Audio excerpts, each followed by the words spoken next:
Obediência gera recompensa. Eu ouvi essa frase de uma das minhas mentoras durante alguma das aulas que ela estava fazendo e eu tenho vivido isso na prática. Nesse vídeo eu vou mostrar para vocês, eu vou te contar as últimas 3 linguagens do amor das 7 que eu venho trazendo essa semana. Então já são 00:34 de sexta para sábado e eu vou finalizar com esse vídeo, essa série com as 3 últimas linguagens do amor, das 7 linguagens do amor. Considerando que quando a gente conecta elas com a faculdade da alma, são as últimas 3 que são transcendentes. Elas não têm só a ver com a carne, elas têm a ver com o espírito, com a alma, em querer ser melhor, em busca de algo a mais. Então, tô aqui no meu cenário caótico, um colete de moto, 3 capacetes, tem um quadro aqui atrás. Antes de eu contar essas 3 linguagens, eu quero falar de uma história que nós vivemos ano passado. Uma história que começou muitos anos atrás, que tem tudo a ver com esse filtro, porque eu não sou todo mundo. Muitos anos atrás, lá em 2006, 2007, 2008, começou mesmo em 2005. Eu tinha ainda 13 anos de idade quando eu conheci a novela Rebelde. Passava na SBT, eu assistia quando eu chegava em casa da escola. E aí quando eu comecei a estudar de manhã, eu passava a tarde fazendo as tarefas da escola, as tarefas de casa, da casa, para poder assistir minha novela. E eu fui me apaixonando pelo repertório. Eu tinha paixão em aprender aquelas músicas, um idioma novo. Eu senti que eu tinha facilidade em aprender. E aquilo me conectou com a banda, muito mais do que com a própria novela. Mas eu também amava assistir a novela. E passaram-se anos, e quando a minha mãe falava assim, não, minha filha, isso é só uma fase. Isso é só uma fase, você logo vai parar de gostar disso, isso é coisa de criança, isso é coisa de adolescente. E passaram-se 10 anos, 20 anos, e eu continuava gostando de RBD. Eu já não tenho mais paciência para assistir a novela. Confesso que tentei assistir depois de um tempo, uma reprise, mas não descia. Mas a banda, eu gostava de ouvir, sempre ouvi.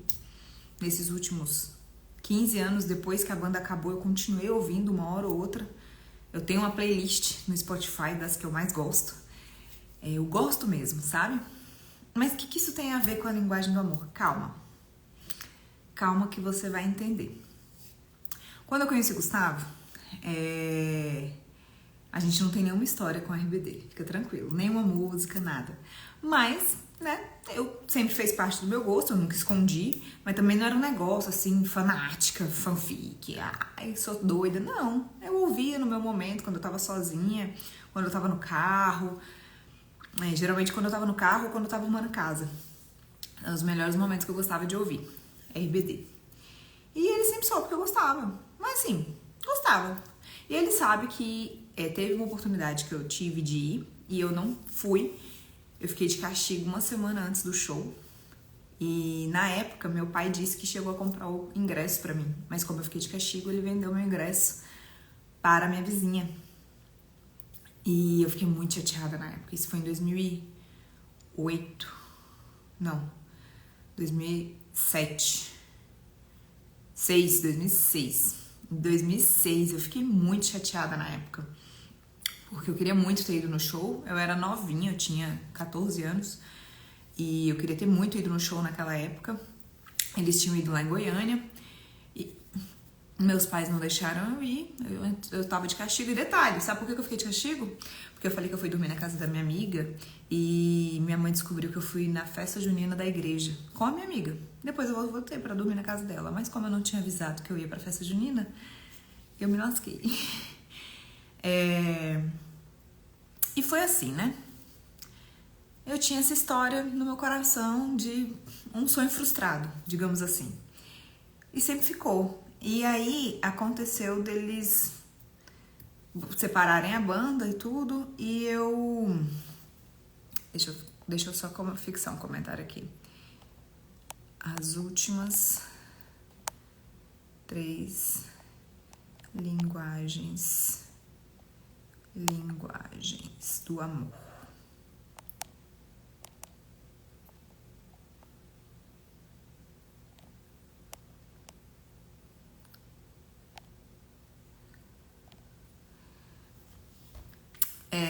E aí, eu fiquei com essa história guardada no meu coração, de um sonho que eu nunca vivi. E, ok, segui a vida.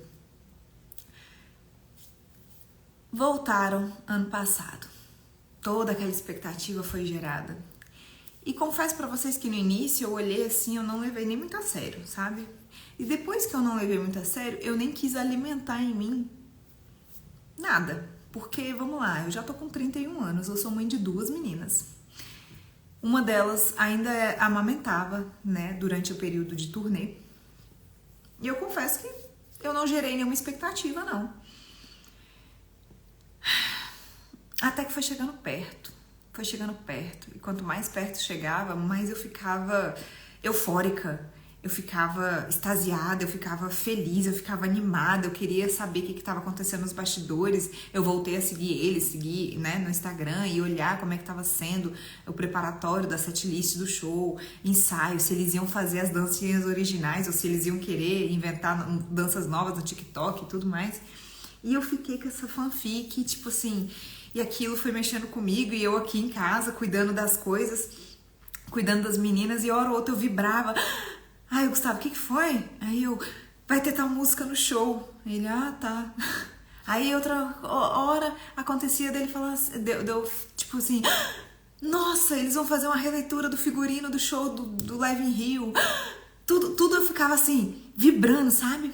E ele só observando. E aí teve um dia até que eu fiz um story, faltando acho que uma semana pra turnê começar, eu fiz um story brincando, assim, sabe o que é brincando? Fiz um story brincando, com meu marido filmando ele falando assim, eu falando pra ele assim, meu amor, me leva pro show da RBD, vai, por favor, me leva. Mas sabe o que é brincando mesmo? É brincando mesmo.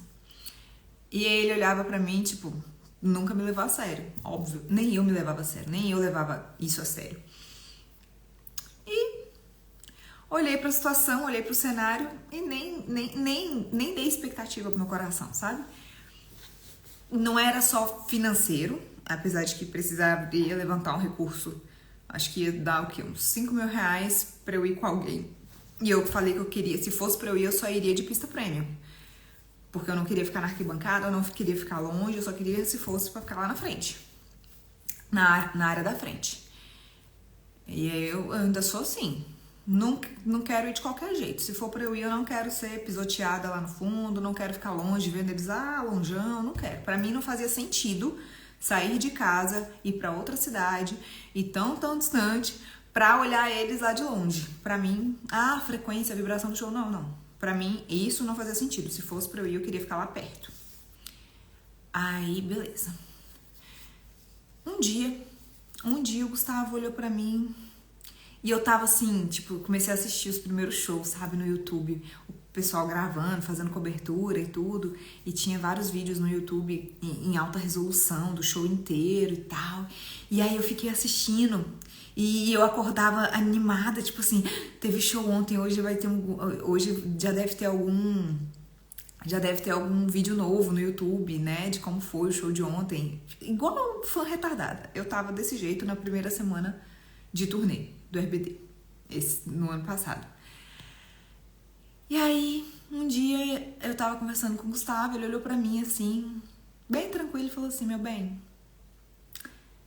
compra as nossas passagens e os nossos ingressos. Eu vou te levar pro show do RBD.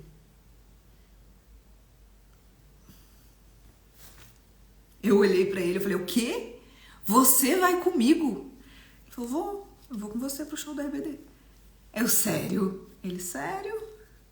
Eu não acreditei, eu fiquei assim, por quê? Quem conhece o Gustavo sabe, ele nunca passou pela minha cabeça que ele fosse que ele fosse vir com uma dessas sem eu precisar pedir, sabe? Sem eu colocar isso em xeque, sem eu colocar isso de maneira séria, como algo que fizesse muito sentido pra mim. E eu ainda falei assim, mas o que a gente vai fazer com as meninas? Ele, não, fica com a minha mãe, fica com a sua, cada uma com a avó, e a gente vai lá, aproveita, pega um lugarzinho bacana pra gente ficar, a gente fica 3 dias, a gente sai pra passear ainda em São Paulo, sei que você gosta de sair lá, a gente vai jantar, e eu vou te levar pro show da RBD. E a gente vai junto, não é pra ninguém com você. Tipo, eu já não conhecia ninguém que... Na época eu nem conhecia quem fosse. Eu fui descobrindo as pessoas que eu conhecia, que gostavam, quando elas já estavam postando que estavam lá. Que ninguém ficava falando disso muito abertamente no Instagram. As que falavam não podiam ir ou não iam de qualquer jeito e tal. Então eu não sabia quem ia. E eu achava que não tinha... A única pessoa que poderia topar ir comigo pro show da RBD não tava no Brasil na época do show, na época da turnê. Então, não tinha ninguém pra ir comigo. Por isso, mais um motivo de eu não cogitar aí, sabe? E aí eu cheguei a comentar, eu lembro que eu falei assim, nossa, mas nem... Ele falou assim, quanto que é pra ir? 2 dias antes ele sondou. Ele, quanto que é? Eu falei, o ingresso tá 1.000 e pouquinho, mais a passagem, hospedagem, alimentação, Uber e tal, pra eu ir sozinha, ficaria uns 3.000 e pouco, aí eu tenho que achar alguém que topasse, que quisesse ir, mas eu não tô conhecendo ninguém que tenha essa disponibilidade de recurso e, né, vontade de ir. Aí ele, tá bom. 3 dias depois ele veio com essa história. Vamos, você vai comigo. É comigo que você vai pra esse show. E o que isso tem a ver com a linguagem do amor? Que é a 5ª linguagem do amor que eu venho trazer pra você, que você não conhece, que não está no livro das 5 linguagens do amor, porque eu tô trazendo 7. A 5ª linguagem do amor é sobre surpresa. E não é surpresa de fazer uma festa surpresa, de chegar com um presente inesperado, não. É sobre você ter um ato que surpreende o outro. É sobre você se transformar. Você vai transformar o seu caráter ou o seu comportamento de forma que ele surpreende o outro, sabe? E quando o Gustavo veio com esse convite, com essa proposta, com essa sugestão, foi uma surpresa. Eu sei que ele estava fazendo isso por mim, só por mim. Não era algo que ele queria, não era algo que ele estava com vontade. E ele fez isso por mim. Teve a ver com ele moldar o caráter dele, mudar o comportamento por nós, um pelo outro, sabe? E eu fiquei realmente muito surpresa. E aí você deve estar se perguntando, mas você não foi pro show, você não postou nada? Não fui pro show. Mesmo com tudo em meu favor, minha mãe falou que ficaria com a Catarina. A Catarina, inclusive, foi deixando... eu fui fazendo o desmame dela próximo do show por causa disso, porque a gente ia. Cheguei a falar com meu agente de viagens, olhei passagem, tava tudo certo e nada resolvido. Tava tudo certo e eu ainda não tinha comprado o ingresso. Eu procurei num lugar, tentaram me dar o golpe, procurei em outro, tentaram me dar o golpe. Aí, num terceiro lugar, eu vi confiança, eu senti confiança. E eu só queria comprar a passagem depois que eu comprasse os ingressos. E esse período entre ele falar comigo e essa compra de ingressos foi demorando aí em torno de umas 2 semanas. A gente tava com uns 2 meses de antecipação, né? Uns 2 meses antecipados pro show.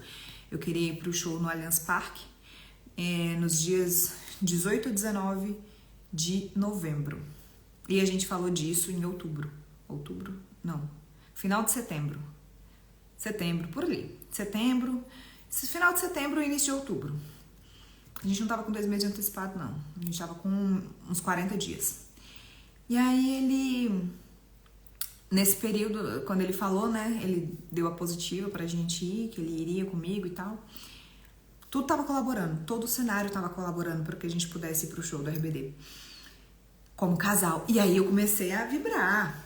E eu vi que ele entrou super na vibe. Ele me mandava, tipo assim, hora ou outra ele me mandava um reels do que não podia levar na bolsa, que era melhor não arriscar, né, garrafinha d'água, essas coisas. Ele começou a me mandar pra gente se preparar, pra gente se organizar, que não ia que não era pra contar com Uber, porque ficava muito lotado na saída e tal.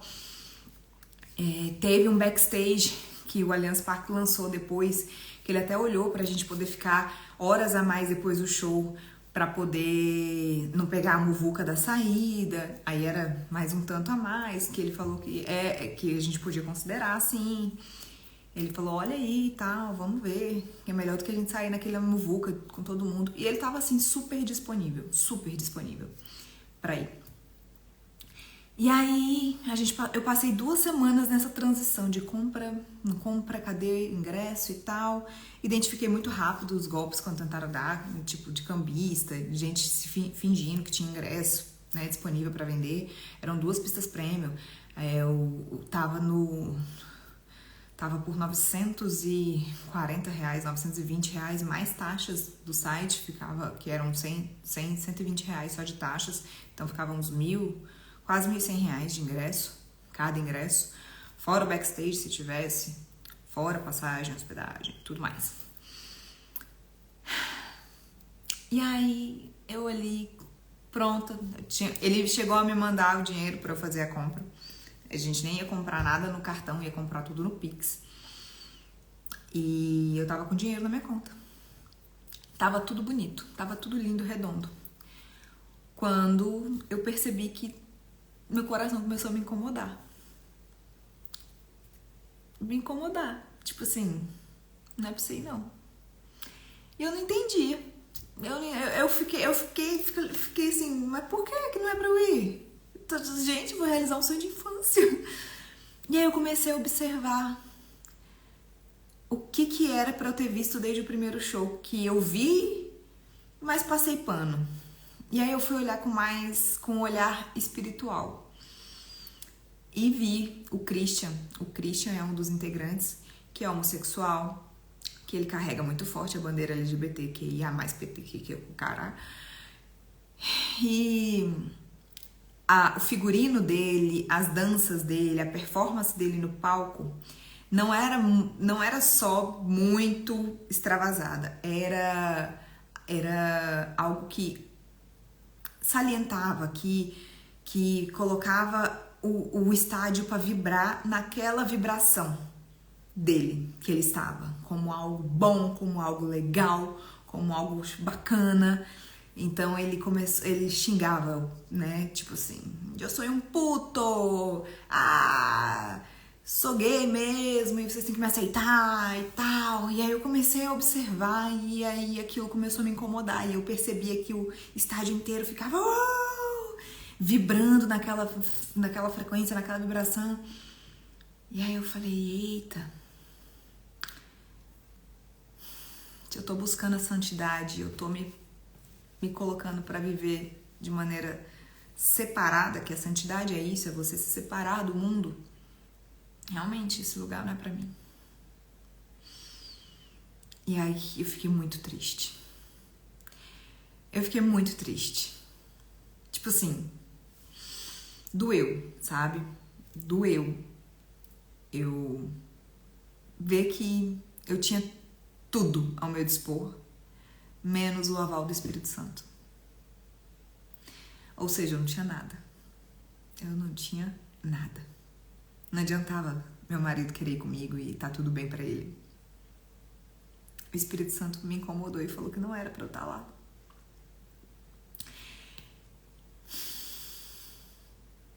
E aí E o Gustavo me perguntou umas 3 vezes, e aí, meu amor, já comprou o nosso ingresso? Já resolveu? Já tá tudo certo? E eu, não, tá ficando. Não, tô terminando de resolver. E, na verdade, eu tava meio que tentando negociar com o Espírito Santo, sabe?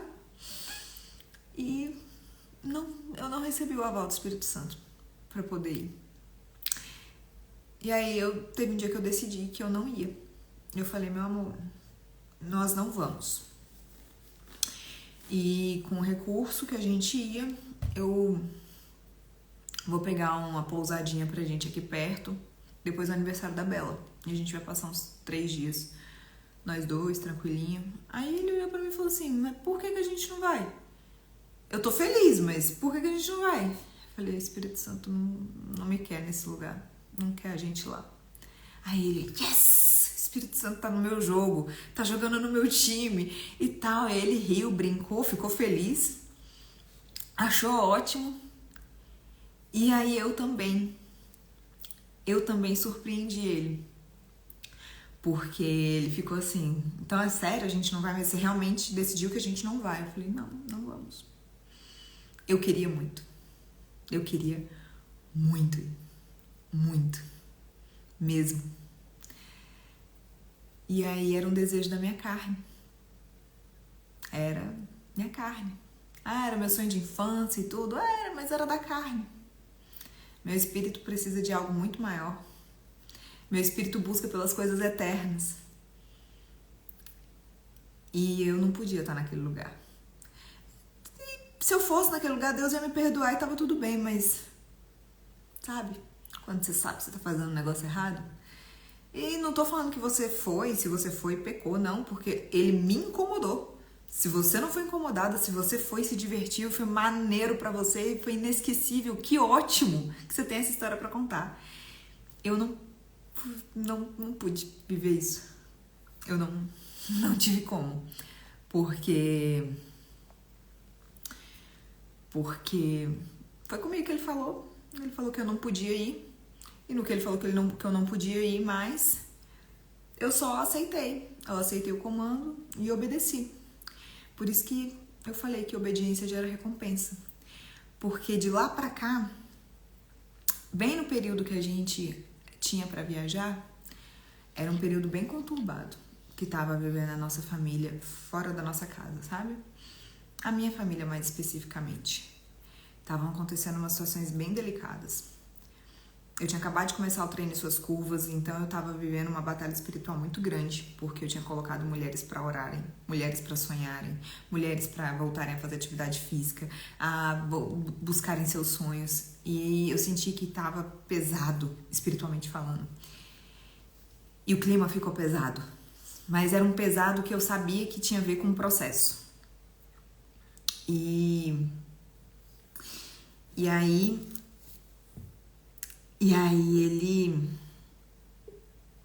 na semana que a gente foi pro Vila Triaca, foi fazer a nossa pausa, tirar o nosso tempo de qualidade, um tempo a dois, só nós dois, que depois que a gente casou a gente não tinha tido ainda. Aí eu percebi o cuidado de Deus com a nossa vida no meio do caos. Naquela semana, uma semana antes, tipo assim, a quarta-feira, a gente ia viajar na sexta. Na quarta-feira,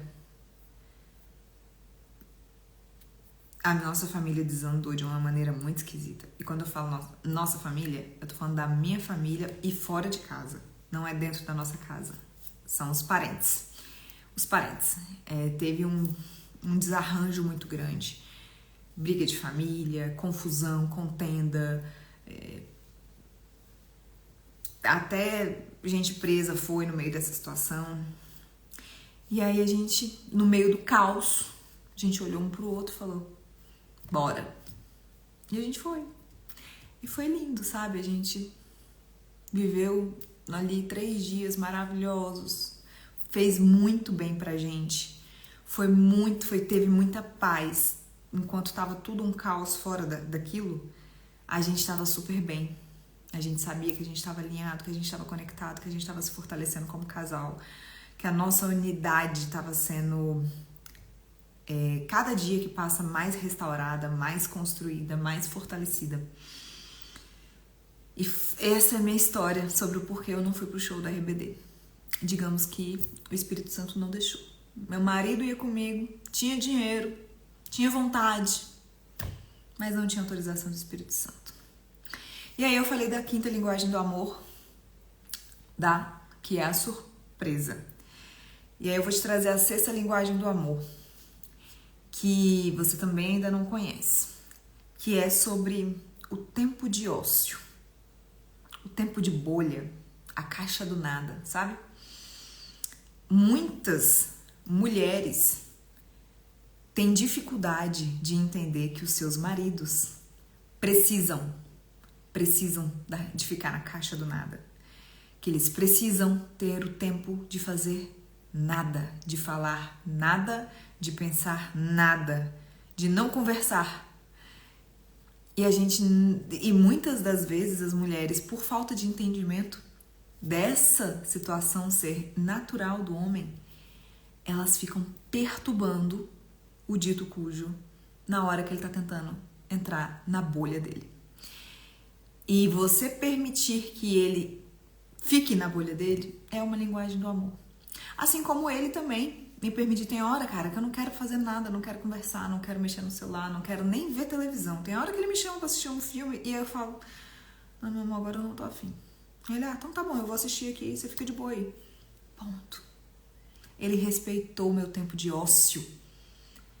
Meu tempo de ócio pode ser dormindo ou acordada, pode ser assistindo a TV me assistindo ou a tela do celular me assistindo. É você entender o tempo de bolha que o seu parceiro precisa. Mas principalmente as mulheres, porque os homens costumam ter essa necessidade maior. E desde o início, o Gustavo sempre teve o tempo de bolha dele muito bem estabelecido. No início do nosso relacionamento, ele gostava de ficar jogando xadrez online. Até hoje ele joga, mas no início era muito mais. Não tinha videogame, não tinha jogos no computador, era só o xadrez online. E quando ele estava jogando o xadrez online, cada partida dura 10 minutos. Às vezes ele ficava 5, 6 partidas seguidas, uma atrás da outra. E ele é muito bom, inclusive. Ele ganha, a maioria. E é o tempo de bolha dele, ele tá ali, pra ele aquilo é distração. Ele nunca foi de sair pra jogar futebol, ele nunca foi de ter rotinas fora de casa. Então, a hora que ele tá em casa e ele não quer fazer nada, isso precisa ser agradável. Porque se quando ele tá em casa, eu fico azucrinando a cabeça dele, ele vai arrumar um trem pra ele fazer fora de casa. E é por isso, inclusive, que tem muitos homens, muitos maridos, é por causa disso que tem muitos maridos procurando um trem pra fazer fora de casa. Um jogo, um bar, qualquer coisa. E é lá fora que ele encontra, às vezes, outras mulheres, outras coisas. Justifica? Não justifica. Não tô aqui pra justificar os erros de ninguém. Mas eu sempre gosto de chamar a responsabilidade pra gente. Quando a gente deixa... Porque teve um comentário que eu vi em um dos posts que eu fiz no feed, que é que o homem, às vezes ele chega em casa e ele não quer conversar muito, né? E aí, se ele for estratégico, ele vai fazer as perguntas certas e interessadas, a mulher vai falar, vai responder, ele vai dar ali, enquanto a mulher fala, um beijo, um abraço na filha dele, e a noite pra eles foi ótima, né? Dentro do possível. E aí eu vi várias mulheres falando assim, mas homem gosta de conversar na rua com os amigos, porque em casa não gosta de falar nada. Homem em casa fica calado, mas quando sai, quando tá no bar, quando tá com os amigos, fala um monte de besteira. Sabe o que isso revela? Que você é chata. E que ele não se sente à vontade ao seu lado. Desculpa, é difícil, dói, eu sei, mas... Se ele não pode ser ele mesmo com você, ter as piadinhas de quinta série com você, porque você é chata. Você não respeita o tempo de ócio dele, o tempo de bolha dele. Você fica instigando ele a falar quando na verdade ele não quer falar. Ou quando ele vai falar do jeito dele, você julga a opinião dele, a forma dele falar, a quinta série que existe nele, as piadinhas ruins dele, você não ri. Você tá o tempo inteiro criticando. Você não elogia, você não desperta coisas boas, sensações boas nele, você tá o tempo inteiro cobrando ele, brigando porque a toalha tá em cima da mesa ou da pia, ou porque a louça tá suja e só você lava. Você torna o clima chato e aí ele quer sair de casa. Tá bom? Então, teve uma das minhas alunas que falou assim, Juana, como é que eu faço pra levar meu marido pra igreja? Que eu já chamei ele não aceita ir. Aí eu coloquei meu marido pra responder ela, sabe? E aí meu marido... Na verdade, eu tava conversando com ele no nosso café da manhã e eu gravei a conversa pra mandar pra ela. E ele falou assim, a melhor maneira de levar o marido pra igreja é trazendo a igreja pra dentro de casa. É ela tendo prazer em servir ele, é ela sendo gentil, é ela sendo agradável, é ela sendo a pessoa que ele vai olhar e ver diferença, sem ser só aquela história de, tá indo pra igreja demais. Não, ele tá vendo a diferença em casa. Ele tá vendo no comportamento dela, nas pequenas coisas, na forma dela tratar ele. Isso é trazer a igreja pra dentro de casa. E aí ele falou isso pra ela topou. E um mês depois, o marido dela, que se considerava ateu, estava chamando ela para fazer propósito de jejum e oração e para começar a lerem a Bíblia juntos. Um mês depois, o marido dela, que era ateu, começou a chamar ela para ler a Bíblia juntos. E eu não sei se eles já estão indo para a igreja, mas começou assim, a mudança dela. A mudança dela constrange. Sabe a história? Já ouviu aquela frase? O amor constrange? O amor constrange. A mudança que você quer no outro tá em você, em coisas que você ainda não fez. Então não seja chata. Quando o seu marido estiver em casa, priorize que o ambiente do seu lar, que a sua casa seja um lar e um lar agradável para ele querer estar em casa. E aí nós vamos para sétima e última linguagem do amor.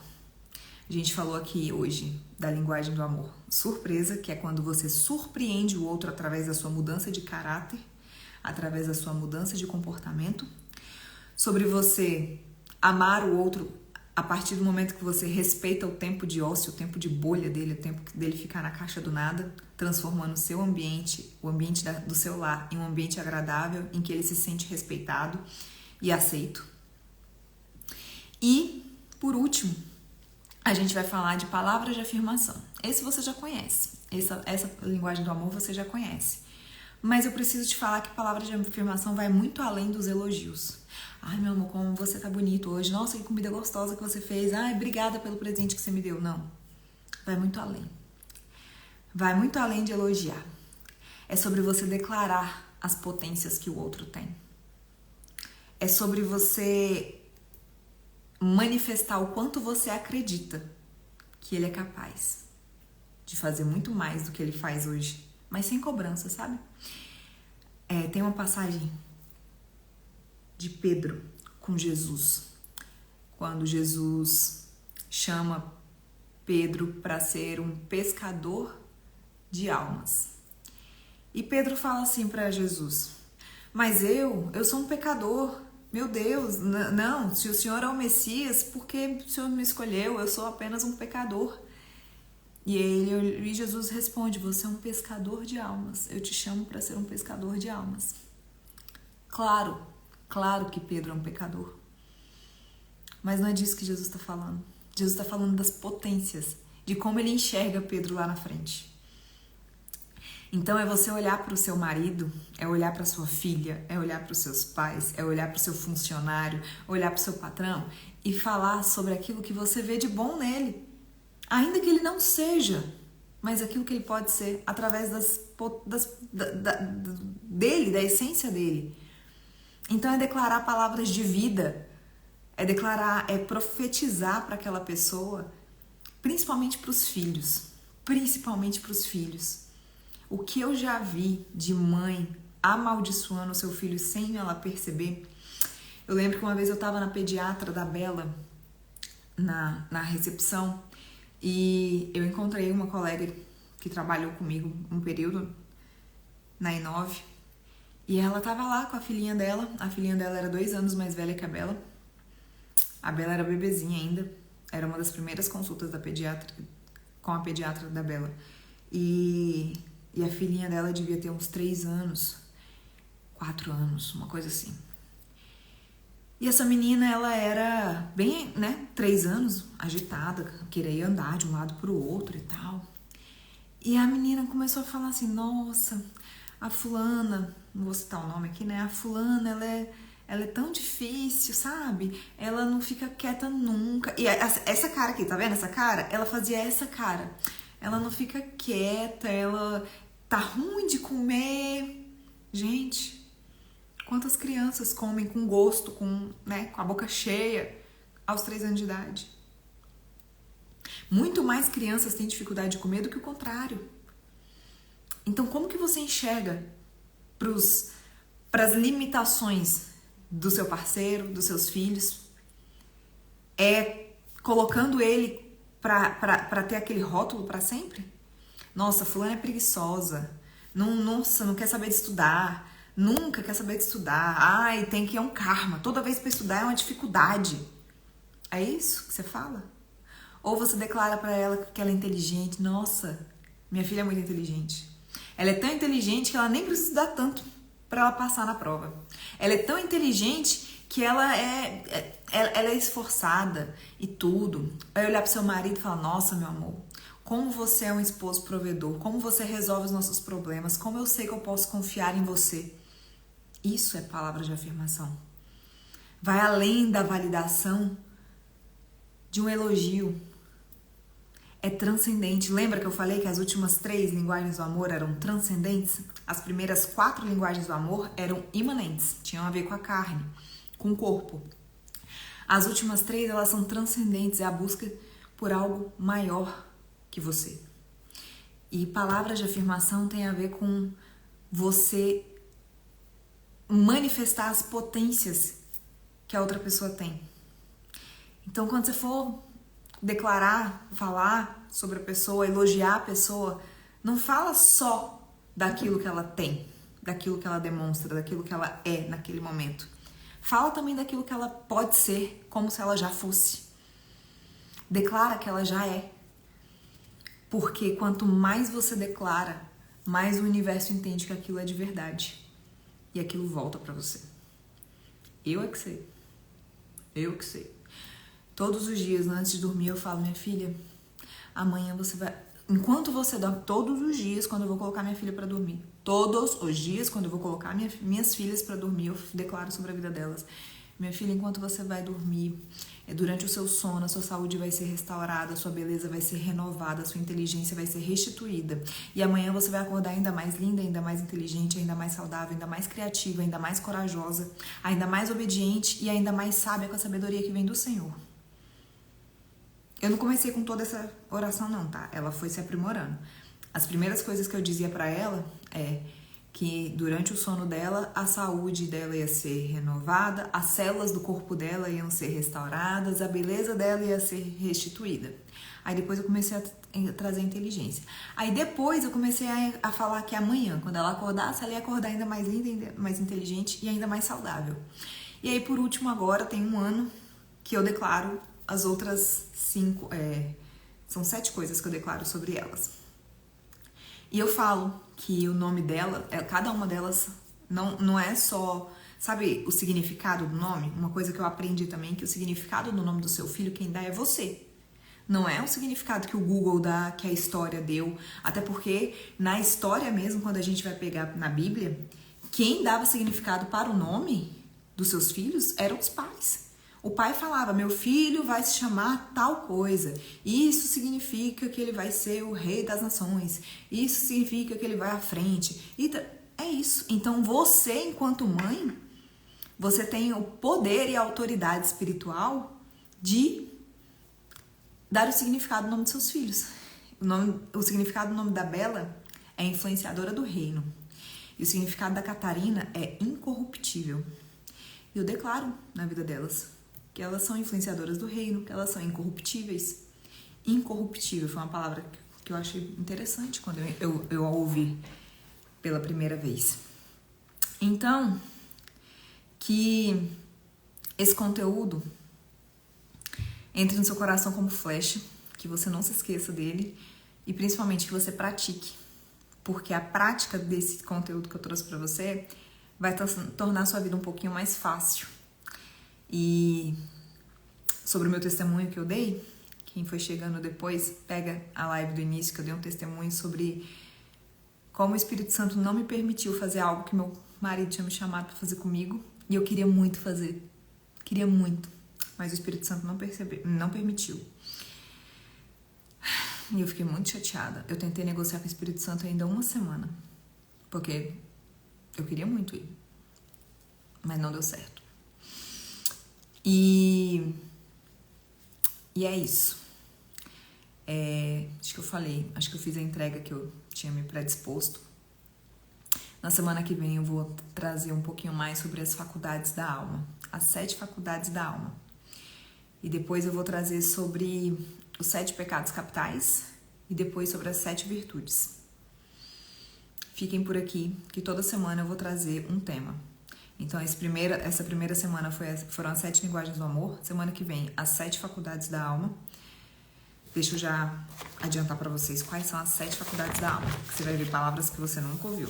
Assim como eu nunca tinha ouvido quando eu comecei a estudar sobre isso. Das 7 faculdades da alma. Primeira, senso comum, que aborda os 7 sentidos. Exato, você não tem 5 sentidos, você tem 7 sentidos. Tá vendo como o 7 está muito presente? A segunda é a razão, que é a capacidade de você organizar a mente. Terceira, apetite concupiscente, que eu já falei disso nos stories essa semana, que tem a ver com os desejos da carne, tudo aquilo que é prazeroso. 4, a quarta faculdade da alma é a vontade, que tem a ver com o seu ego, que todo mundo tem. Essa é a faculdade que rege todas as outras, é a quarta. E essas 4 primeiras são imanentes, são naturais, tem a ver com a carne, com o corpo. A quinta é apetite irascível. É a busca pelo eterno, pelas coisas eternas, pelas coisas que são, pelas suas virtudes, é a busca pela justiça, por você ser uma pessoa melhor, por você buscar conhecimento, por você ter sensibilidade para entender o Espírito Santo. A sexta é o intelecto ativo, que é como eu entendo a verdade que eu busco.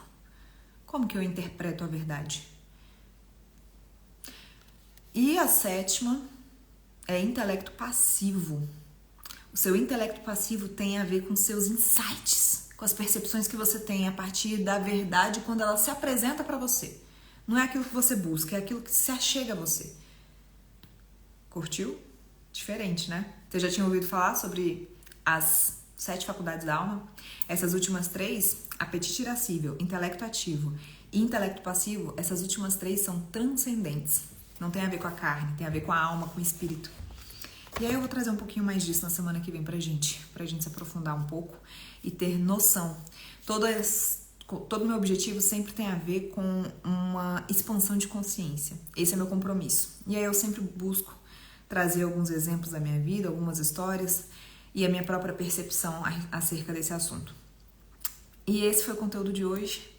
Eu vou deixar salvo para você que chegou agora no final, assistir desde o início. Tá valendo muito a pena pegar o início. Eu contei um testemunho muito forte aqui, que eu não tinha percebido a profundidade da história que eu vivi. E depois o Espírito Santo, quando ele começou a me incomodar para falar disso, aí eu entendi que tinha a ver com ele também tá te chamando para ter sensibilidade para ouvir quando ele fala. Para ouvir, porque ele tá falando o tempo inteiro. E se você não tá entendendo, se você não tá ouvindo, se você não tem percebido, é porque a sua sensibilidade, a sua intimidade com ele tá baixa. E vamos caminhar junto para que você possa melhorar essa percepção, essa sensibilidade. Estar mais atenta. Vamos caminhar junto.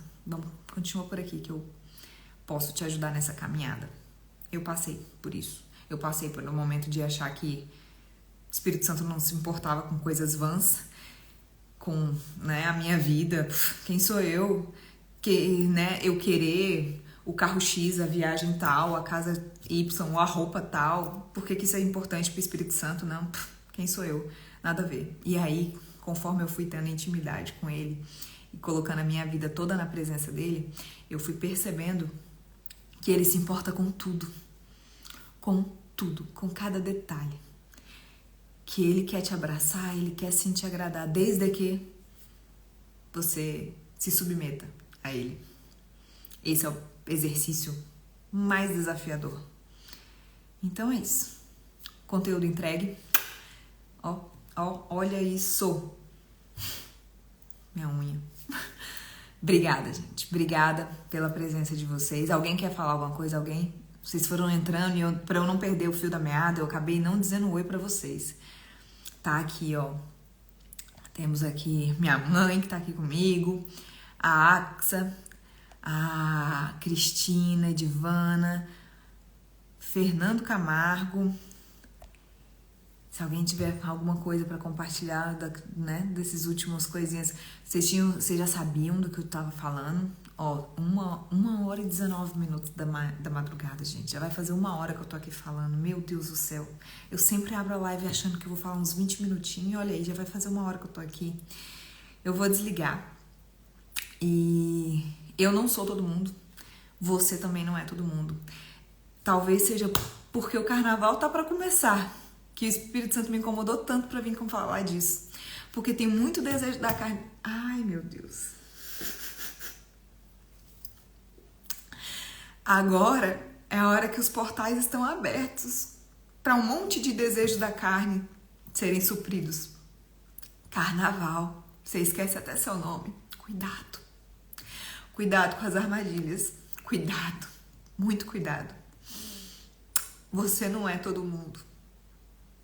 Não é porque todo mundo faz que você também vai fazer. O carnaval, ele vem para te distrair, para te tirar do prumo. O carnaval, ele vem como uma festa medonha, suja. Nossa, não vou nem falar. Mas eu acho que você entendeu. Cuidado. Você não tá aqui nessa live à toa. 1h20 da manhã. Você não tá nessa live à toa. Você que tá assistindo esse vídeo depois, você não tá aqui à toa. Eu peço para que você que tá nessa live agora, para que essa mensagem chegue para mais pessoas, eu vou salvar ela agora. Manda no privado de alguém. Manda no privado de alguém. De pelo menos 5 mulheres. De pelo menos 5 mulheres. Porque é muito fácil. É muito fácil. Como é que fala? É muito fácil a gente conseguir, não tô achando a palavra, mas saciar os desejos da nossa carne.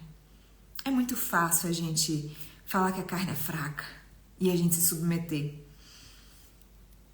aos desejos dela. E eu só te digo que a carne, só é fraca quando seu espírito tá fraco. Tá? Se o seu espírito não estiver forte, a sua carne vai vencer. Busque pelo eterno. Se distrair do caminho da perdição. Eu só preciso destronar minha própria vontade. Exato. Exato. E olha, eu vou te dizer uma coisa, Cristina. Você agora tá passando por um período de separação. Eu passei por esse período de separação também. Você conhece a minha história. E é muito fácil uma mulher como você, que sabe o que quer, uma mulher, né, com seus 40 a mais, tá formada na vida, não deve nada pra ninguém, sair por aí e procurar saciar suas carências afetivas, desejos da carne. Não é isso que o Espírito Santo quer pra você. Você não é todo mundo. Você merece ser feliz, sim, mas não é saciar na sua carne. Nem você, nem ninguém. Somos princesas amadas do Senhor. Nós não somos qualquer uma. Não somos. Definitivamente não somos. É isso. É isso. Obrigada, meu Deus. Eu entendi. Eu entendi porque que eu tinha que abrir agora. Não sei quem vai assistir, não sei quantas poucas pessoas vão assistir. Mas eu entendo que existe um propósito. E eu tô aqui para obedecer. Porque obediência gera recompensa. Não esquece disso, não. Quando você estiver prestes a saciar um desejo da sua carne e você acha que você merece, lembra dessa frase. Obediência gera recompensa. Você não é todo mundo. O Espírito Santo quer você separada das coisas do mundo. De todo mundo. Ele quer você fazendo diferente. Tá bom? Assim como ele não me queria lá no show do RBD. Não me queria lá. Beijo. Uma boa noite. Todos, todas maravilhosas. Amo vocês. Mãe, te amo, te amo, te amo, te amo, te amo. Beijo.